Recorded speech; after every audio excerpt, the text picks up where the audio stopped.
수급이 답이다 시간입니다. 최강천 전문가 연결해 보도록 할게요. 안녕하세요. 네, 안녕하세요. 반갑습니다. 최강천입니다. 네, 오늘도 좀 시장 하락 이끈 게 투신권이었는데 그렇다면 오늘의 키맨도 그쪽에서 찾으셨나요? 네, 그렇습니다. 일단 오늘도 이 투신권의 행보가 굉장히 좀 중요하기 때문에요.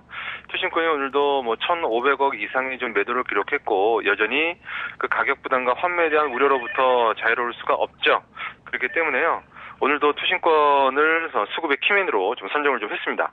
네, 제가 지난번에도 이게 언제쯤 마무리되나요? 좀 어려운 질문을 드렸는데 최근에 그런 고민이 좀 이루어지고 있는 것 같긴 합니다. 증권사 리포트를 봐도 2000선 안착과 투신권의 매도 마무리는 좀 닭과 계란의 관계다. 이런 이야기도 하더라고요. 전문가님, 그럼 자세한 이야기 들어보도록 할게요. 오늘 키맨 특징 어떤 거였나요? 일단 키맨은 오늘 운수장비 업종에 대해서 556억 원의 매도를 좀 기록을 했고요. 네, 화학 업종에 대해서 257억 원의 좀 매도를 좀 했는데 운수장비하고 화학 업종은 공통적인 어떤 특징이 좀 있죠.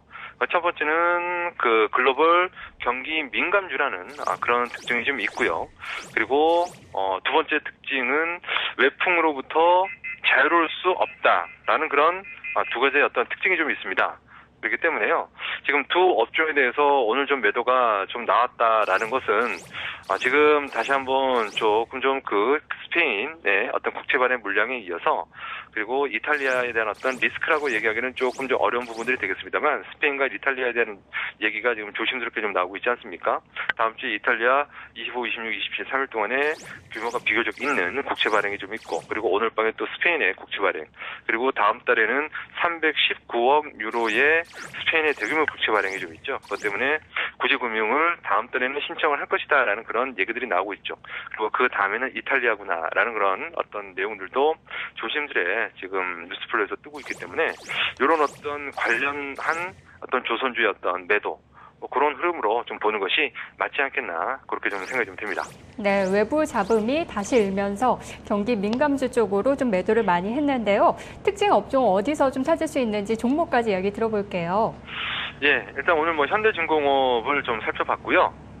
현대중공업은 오늘 외국인 투자자들은 한 7,000주 정도의 매수를 기록을 했습니다만은 기관 투자자들 특히 투신권이죠. 투신권이 25,000주 정도의 순 매도를 좀 기록하는 그런 흐름들이 좀 있었습니다.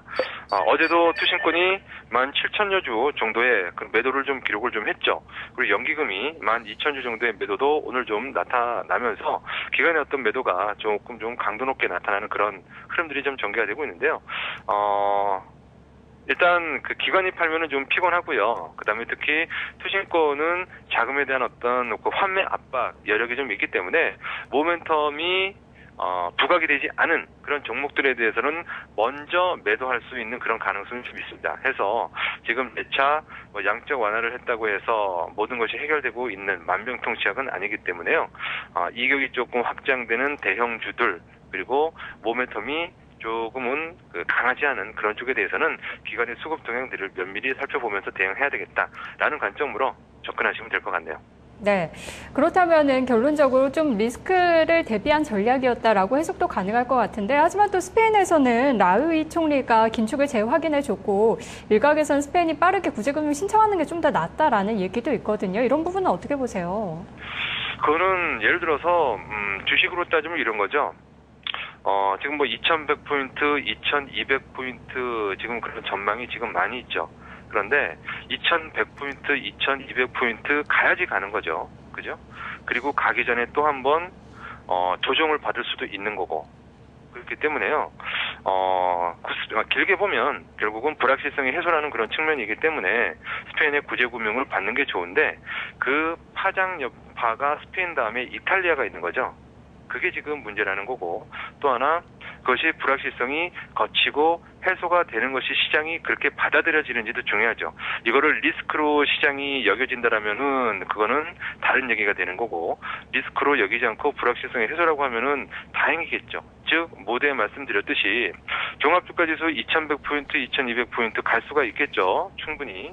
그러나 그것이 3개월 뒤에 갈지 6개월 뒤에 갈지 한 번에 조정을 거치고 갈지 그거는 아무도 모르는 것입니다. 그렇기 때문에요. 이 스페인과 관련된 방금 앵커님께서 질문하신 부분들은 시장의 반응이 무엇보다 중요하고요. 그리고 실제로 그것이 닥쳤을 때 시장의 반응이 예상했던 것만큼 이렇게 좋지 않다라면은 불확실성의 해소로 받아들여지지 않는다라면 잠깐 동안이나마 리스크로도 해석이 될 수 있다는 것을 염두에 둘 수 있다. 그렇게 말씀드리고 싶네요.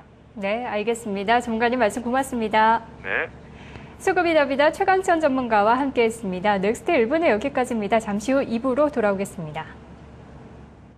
토마토 스탁론 주식